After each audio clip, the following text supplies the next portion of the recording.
Hey, what's happening? It's your dude, the merciless Reese L. Black. Welcome back to the booth. Today I actually wanted to go ahead and take a stab at a question that most of the ladies generally really want answered. Where are all the good guys at? Where are all these genuine men of quality? They're here. And they're listening. They've been here. And they've been listening the whole entire time, especially since YouTube done gotten very, very hot. They've always been around. They just kind of just been sitting back in the background, just seeing where things go. Ladies, what I wanted to do was I actually wanted to go ahead and take the time to let you know what is on the mind of this so-called good man of quality that seems to not be in your crosshairs at the moment. They have a tendency to think that there's no satisfaction from the ladies, none. So when these so-called good guys who got it going on, who are established and would love to be in a long-term monogamous committed relationship, they're noticing that women seem to have a complaint about every little thing, starting to come off unappreciative. So in a way, they see this and they kind of see like what's the point? Is there anything that makes them happy?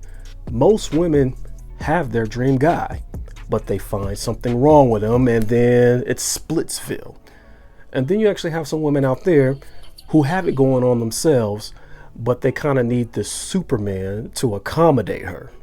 So a lot of these men are pretty much just taking a step back like, look, I would love to jump into this dating market, but it just seems like a little bit off the hook. It almost seems like they're mad about everything.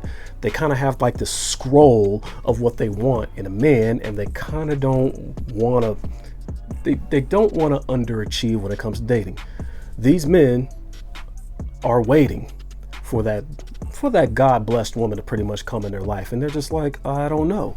It just almost seems like they're just so damn unhappy. A lot of these good men are tired of being the cleanup man.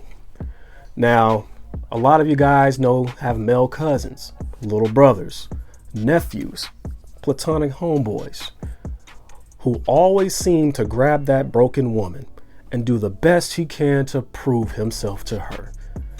He's not a player. He's not going to cheat. He's been doing everything right in his gentleman playbook. Very chivalrous, pays for everything, treats her like a freaking queen, but yet she still has that guard up. And the thing is, a lot of women now speak on that. They speak on like how they cannot bring that guard down because of what the last dude did.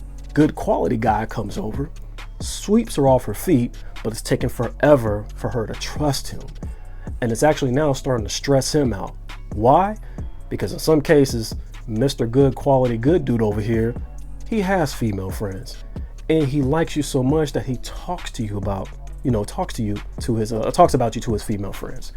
And of course, his homegirls are just like, it almost sounds like she's a lost cause. You can do better. If she can't get over that past shit, then you need to move on and find another one. But he likes you so much that he doesn't want to let you go. He kind of feels like this is like a project that still needs to be finished. That way, when you completely trust him, it feels like, hell, finally, it's a freaking accomplishment. Now we can move on. Great. Now I can say I have a woman that loves me and everything. But she may end up reverting back to remembering the pain that she went through. Something that you did may have triggered her, even though it could have been something that really wasn't much of anything, something petty or just something small, or something probably that you didn't even do. Maybe something that she just seen or heard just kind of set her off and had her trigger to remember everything that happened in the past. And here you got to come along and just be like, oh man, look, it's okay. I got you. Hey, this will never happen with me and you. I'm here for you. I love you. What do you need me to do? And if this keeps continuing, sometimes that dude could just be like, look, I'm stressed out and I'm exhausted from this shit. I'm tired. I need to go ahead and try to find somebody who already has it together, who already is ready to go ahead and just bring their wall down and just straight trust. And if they know they're about to have a bad experience, they can go ahead. They know how to handle it now. They are not going to fly off the handle, jump to conclusions, get all rowdy and go ape shit. They will just be like, you know what? Can we talk about this for a second?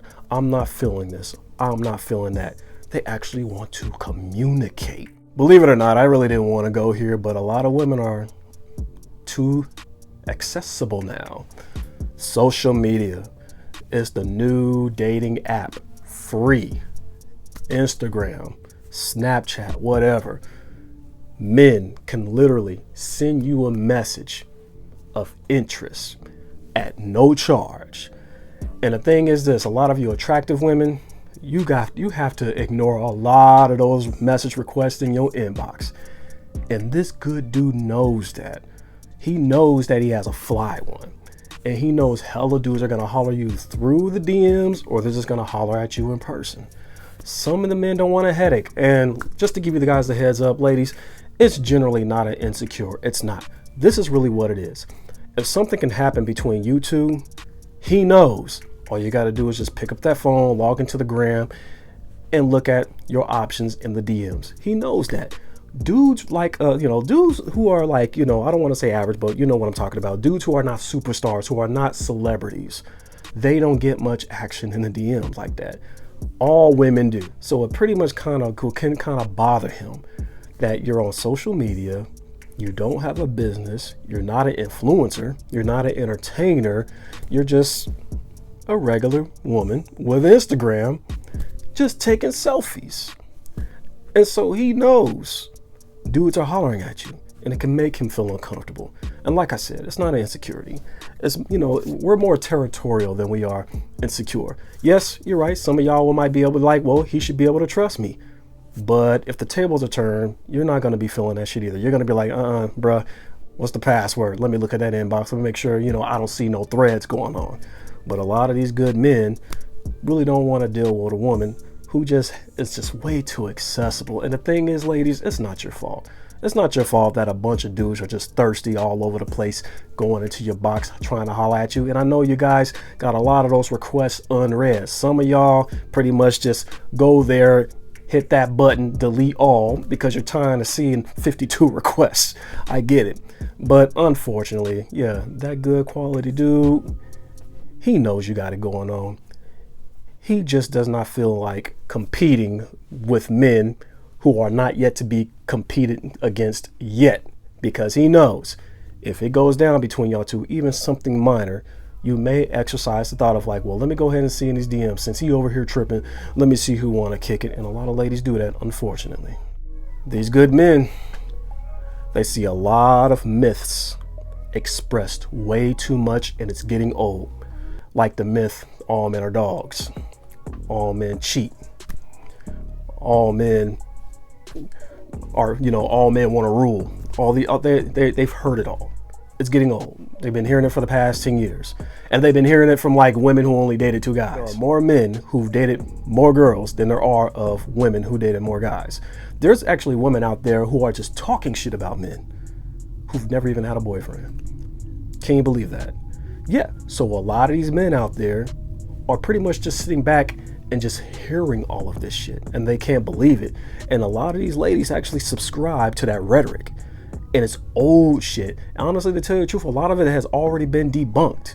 We literally actually already have female matchmaking services that shut down because of the entitlement of some of these women had.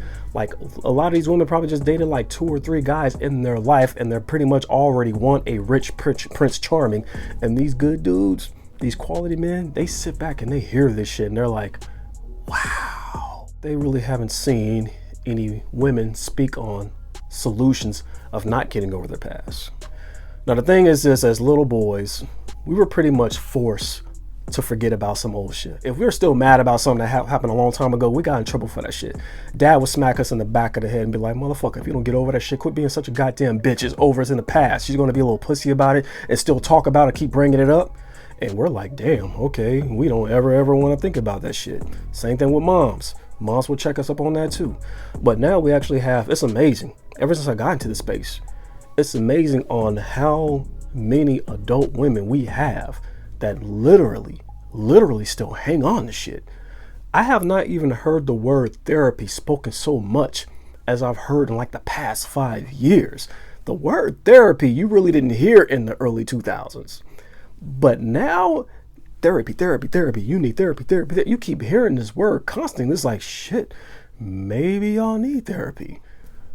You can't even go on a date without a woman looking for something wrong with you when they meet you. If you're too nice, if you seem too good to be true, they look for a flaw first. They look for a reason to get off of that date, to cut you loose, regardless of how, dope and genuine and good of a man that you may be. But this is what these men are actually experiencing. So what they do is they end up falling back on dating again, because it's like, wait a minute, I went on 4 dates. How the hell did I run into 4 broken women? A lot of these men notice there's way too much focus on what a woman desires as compared to the necessity. A lot of women do talk about what they would like in a man, what they want in the man, but never what's needed. And we all know, first and foremost, women, they would love an attractive man. They would. It doesn't hurt. It really doesn't hurt. But then again, a lot of women out there want a man to make them feel a certain way. And I'm gonna tell you the truth, and correct me if I'm wrong. I've dated a lot of women in my former life. And one of the things that I noticed is they loved when I made them feel like the only woman on the planet. You have shown this woman that you are her first choice. You make her feel so good. And a lot of women want that. They keep expressing it over and over again. But now, this good dude is also thinking, okay, that's great, but what about our future? Would you like to have a man that creates brokerage accounts for their future children? Generational wealth. Would you like a man to be somewhat of a math nerd? That way you can't fuck up when it comes to money and shit. He's just smart like that. Money management. So screw taking all the trips and the vacations just so you can have something to post on social media. What about the necessities for the future to make sure that you guys are set? So the good quality man, he almost seems like a lot of these ladies are crazy. That's what he sees. It seems wild to him, and he's falling back for a moment. He's just sitting back on the sideline, and he's just pretty much just waiting for the so-called the massacre of the gender war to end before he could go in and see which survivors are left on the women's side that he would love to swoop up. But anyways, I just wanted to go ahead and drop that vid out there. And anywho, you know how I do. I'm out this piece. Good evening, Mr. Black.